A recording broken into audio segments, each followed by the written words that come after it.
Hello, I'm Aditi Singh and welcome to the Interiors Show. Every episode, we showcase the works of interior designers who transform nondescript spaces into places of wonder. In today's episode, we're going to journey with one such designer who firmly believes that the user and space should adapt effortlessly to each other. So let's meet the lady herself and find out what her design philosophy is.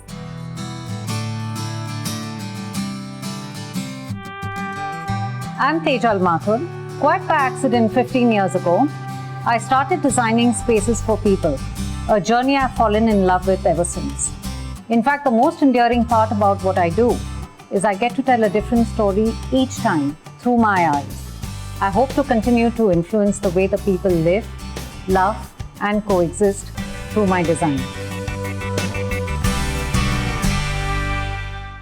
Tejal, I roughed my way out of a bad traffic jam to get here, but as soon as I entered, I was so rejuvenated. It's such a peaceful space and in a busy street. How did you go about creating this space? I know, I can imagine, but in Bombay, you've signed up for something like this. It is a commotion. That's why I took a place where I could have a zillion plants all around and make it my perfect oasis, just to escape from everything that was beyond. So Tejal, having designed commercial and residential spaces, I would like to know that in your view, what is the fundamental difference between the two? Oh, there's a lot of difference. Firstly, I feel residential spaces have to be customized to a great level.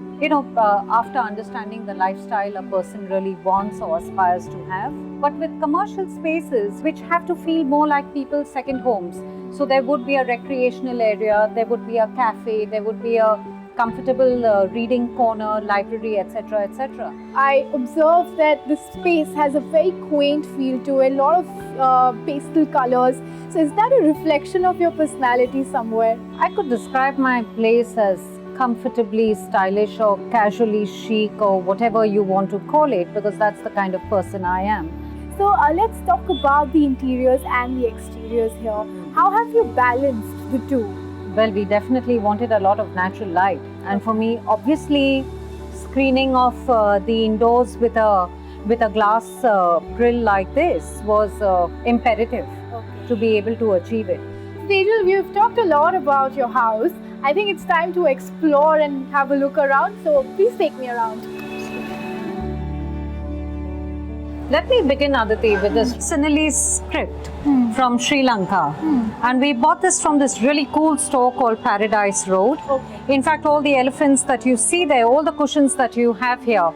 And we just opted for a very monochromatic color scheme here because we had so much green around. And I didn't want too much other color conflicting with it. That looks really intriguing to me. I've never seen something so exotic.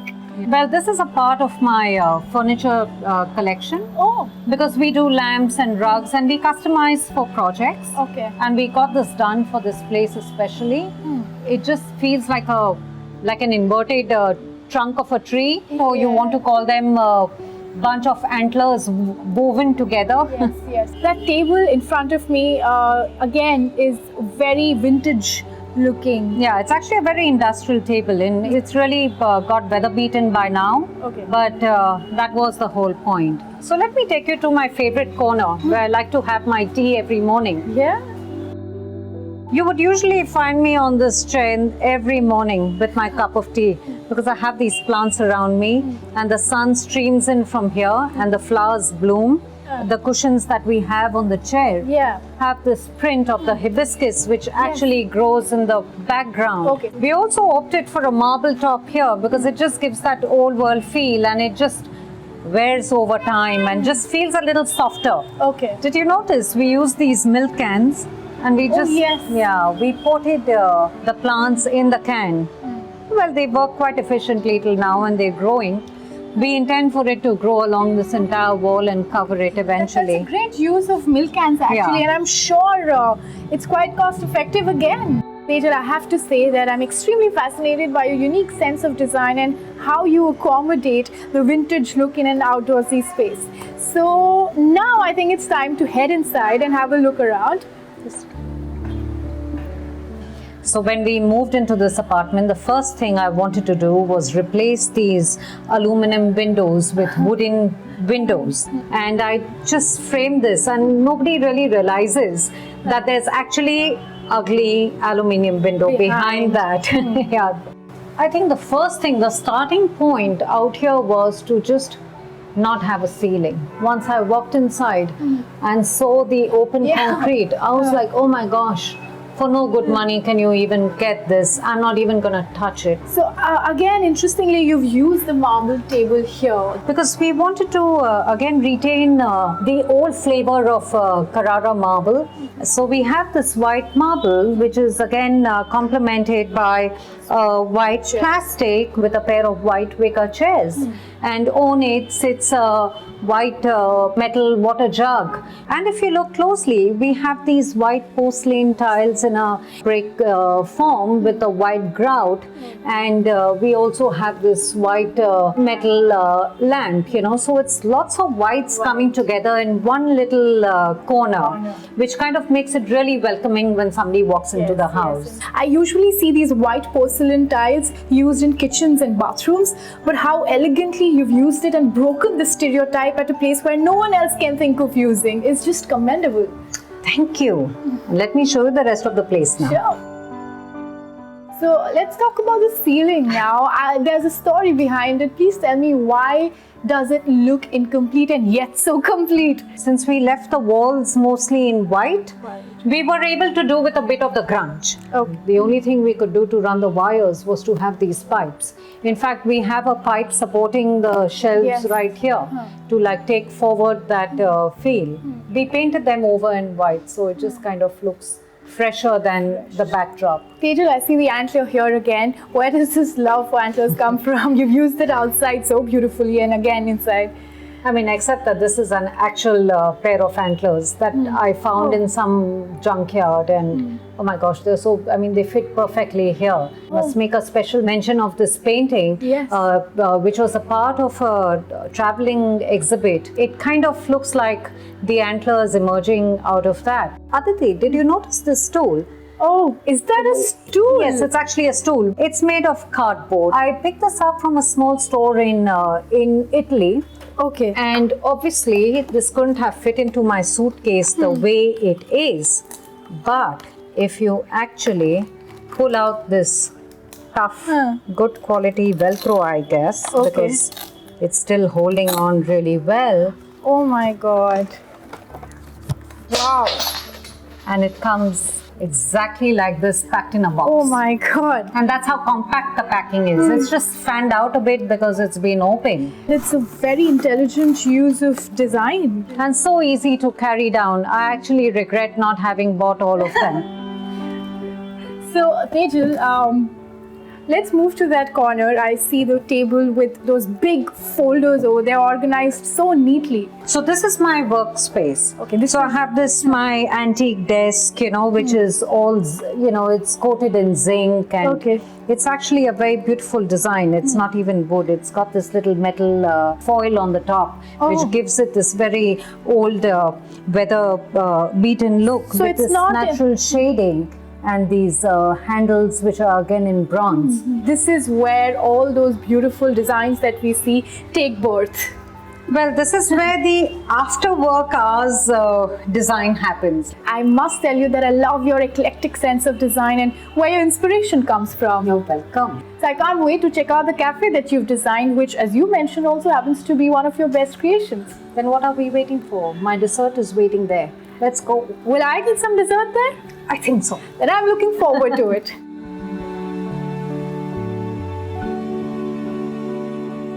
Right now, I'm at the Nutcracker Cafe drinking coffee with Anahita, the owner of the cafe, and Tejal. Welcome, Anahita.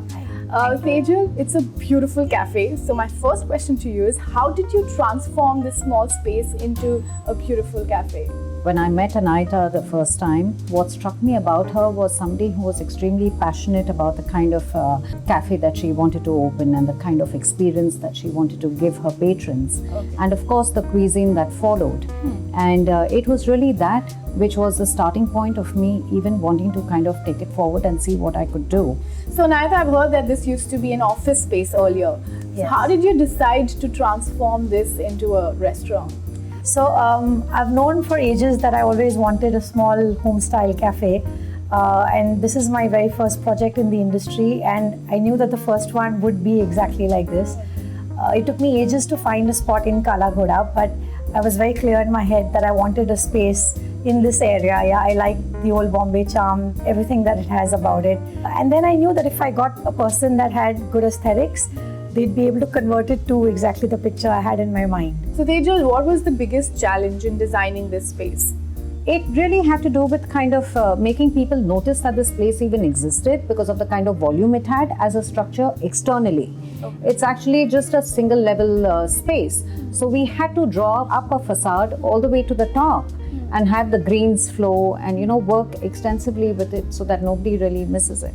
But I just couldn't miss it. Maybe that's where you've created a masterpiece. Yeah. So tell me about the facade more in detail. My interpretation was to kind of give it a sort of an industrial facade. Okay. Keep it simple, something that somebody could spray graffiti on if need be. Of course, you balk at the idea, but and of course we retain the old world charm with the wooden windows on the top with the greens popping out and, you know, kind of confusing people that, oh, is there some seating above? Walking in and saying, oh, we'll take a table above. Oh, but there are no tables. So window made all the difference. I hope it did. I think so. Yeah, so we have so many people that pass by, not even customers coming in to sit, that sort of take this as a background of photos. So I think they are enchanted by that. Yeah. Which is your favorite spot here? So for sure, I think the way it looks from the outside first. And I think on the inside, I really like the community seating that we have. It's nice because you look out onto the street, you have that lovely building outside, there's the greens.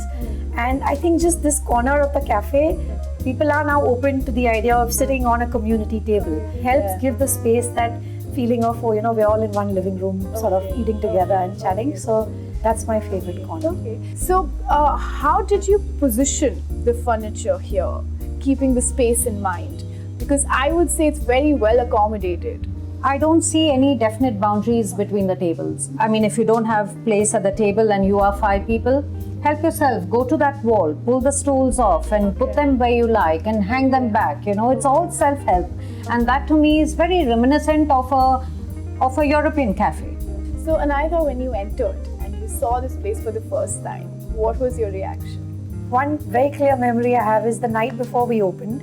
I stood outside the cafe, you know, sort of all the setup was done for the next day, and I stood outside and I just stood across the street and I looked at it, and it felt perfect. It felt exactly what I dreamed of for the last 10 years. You know, so she had just got it bang on. What are the unique elements or features in this cafe that makes it what it is? I think it would have to be this mirror frame that we made out of a cardboard packing box. And we sliced the box into strips and joined it and seamed it and went so wrong with it and tried it again and again.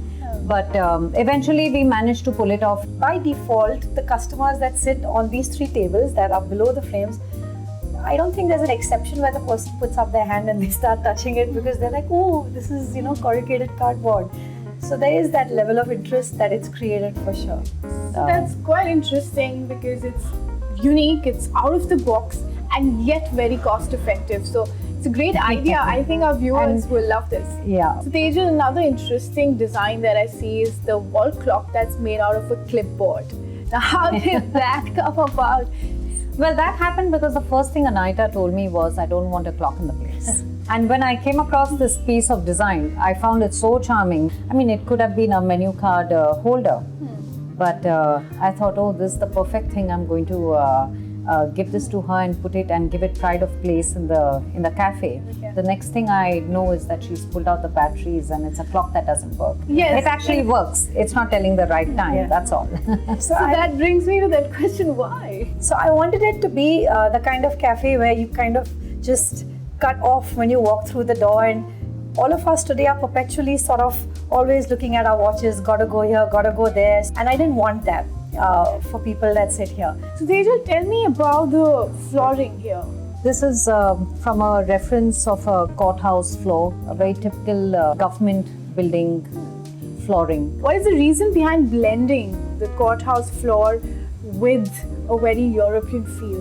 I think you would find this flooring in a lot of cafes across Europe, in a lot of buildings across Europe, in fact. And I think that would probably be the origin of this floor too, as the design. So let's get into the paintings in more detail. It's about people sort of starting some kind of work, and then it shows the transformation from the girl doing that work, someone helping her, and then sitting back and looking at it. And for me, it was also symbolic of the place. It sort of had the message about how I enjoyed the journey building this place up. Tejal, tell me about the lamps here. Very interesting again, and a very industrial feel to it. These were removed from a ship, and we bought them from a yard, because we just wanted some wall lights to enhance the paintings or the mirror frames or whatever we might have put on the walls. We didn't really have a definite plan when we chose the lamps. Tell me, how would you best describe the style of the furniture you've used here? We opted for the traditional woodwork joinery in the tables and the chairs, and got these handcrafted just for this place. Since it was all wood and we didn't want to make it too heavy, the other thing is, I mean, it obviously takes up a lot more place. We just infused a few more white chairs. White kind of just popped with the wood. Okay. It worked well. And the yellow pop that you have there. And again, the cardboard cutout of an iconic mid-century design on the wall out there. Neither to what extent did the menu decide the design of this space? It is a very comfort food place, and I think that the space also had to reflect that. It had to be not pretentious, you know, the kind where you can just sit back on the chair, enjoy your coffee with your bagel or your dessert, or, you know, read a book. That's why I wanted the bookshelves there, because I wanted the customer to be able to just sit back and relax and enjoy it. Thank you, Anaida, for talking to me, and it was great knowing where your inspiration came from. And thank you, Tejal, for getting me here. Pleasure. I'm going to come here more often with my friends, and I'm glad I discovered this place. You're welcome. It was my pleasure, and do come back soon with all your friends.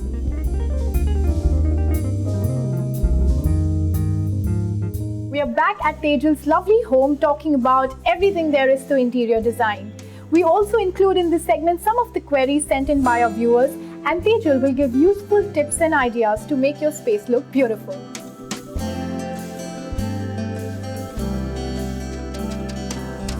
So Tejal, our viewers have sent in some queries, and they would really like you to address them and help them out with it. So let's begin. Sure. So the first query is from Divya. She says that she lives in Delhi and she recently moved into a new place, and she wants to know budget-friendly tips to do up her place. And she has specially mentioned that she loves old film posters and the color red. Red would actually be a color that looks good on a single element. You could have a red couch, for example, but not red leather. I mean, for me, it would have to be a matte red linen, if at all. Okay. But I don't see it being used on walls or whatever. No. Then that's the point of view of course. Alright, so she could probably paint her cupboard red, or have elements inside the room that could be red and can stand out. That's right. And the old film posters, I mean, of course, they look fabulous. I mean, if you have a wall that's in your living room or your library behind your reading couch, I mean, that's the perfect place to have it. The other way to do it is if they could be fitted into panels on a large sliding door that separates a separate panel, and maybe arrange them like a movie reel or something, or in perfect rectangular panels. So you're actually looking at a rental library rack. You know, that's quite interesting. So, you know, instead of having them on your walls, probably use it, you know, rather differently on the sliding doors. That's right. I mean, because everything can be used on walls, but I feel walls should be reserved for something a little more precious. Okay. So let's go on to the next query. Meghna writes, asking us how can she make the walls of her cafeteria look quirky and interesting while retaining functionality. And she also mentions that she prefers to keep the walls raw and bare. if she really wants to have some of the walls undone, maybe up to like 4 feet, cut out porcelain tiles in a honeycomb pattern and inlay with black tiles. So you have a black and a white in a, something that you would see in a subway in New York, or something that you would see in a very traditional bathroom that used porcelain work. And use that up to a certain height, then have a little relief work, and then leave the remaining walls bare. So there is a feeling of clean, and then you still have the undone space about 4 feet that usually never gets handled or damaged. Yeah, and I'm sure also because it's a cafeteria and she has a lot of furniture to sort of fill the space up, so she can leave the walls bare.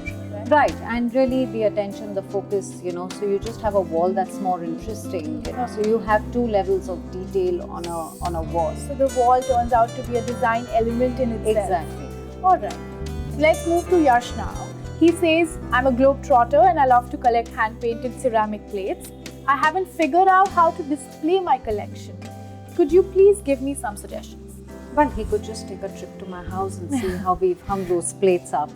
Well, the best way to do it is to prong it with wires and then have it set at the back and hang them on walls. Okay. That's one way to hang the plates.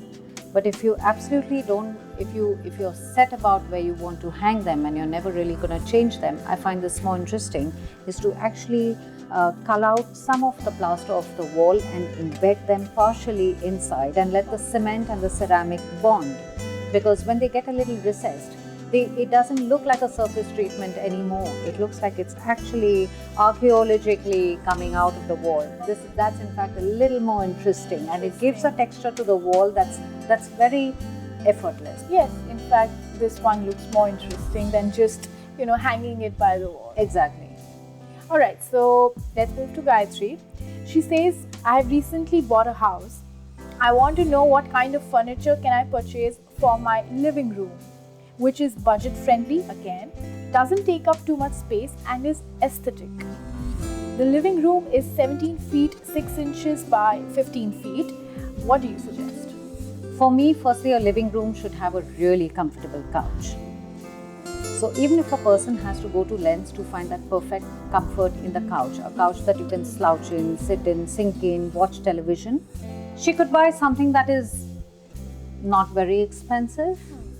And even if it looks a little cheesy, it's all right. Okay. After that, buy a nice chintzy floral tapestry, or buy a nice linen, a simple linen fabric, and kind of cover the couch with tie-ups along the arms. All right. And it would just look like one of those country couches. So basically what I gather is that if you're low on budget or you want to stick to a budget effective design, then buy a cheap furniture, and the trick is in colors and tapestry. I think so, yeah. Thank you so much, Tejal, for all your time today. In fact, I would like to say that for me it was a date with your designs, and I learned a lot, and I'm sure I'll use some of it within my capability at home. No, you can give me a call for that. I'll do that. It was my privilege all the way. Thank you.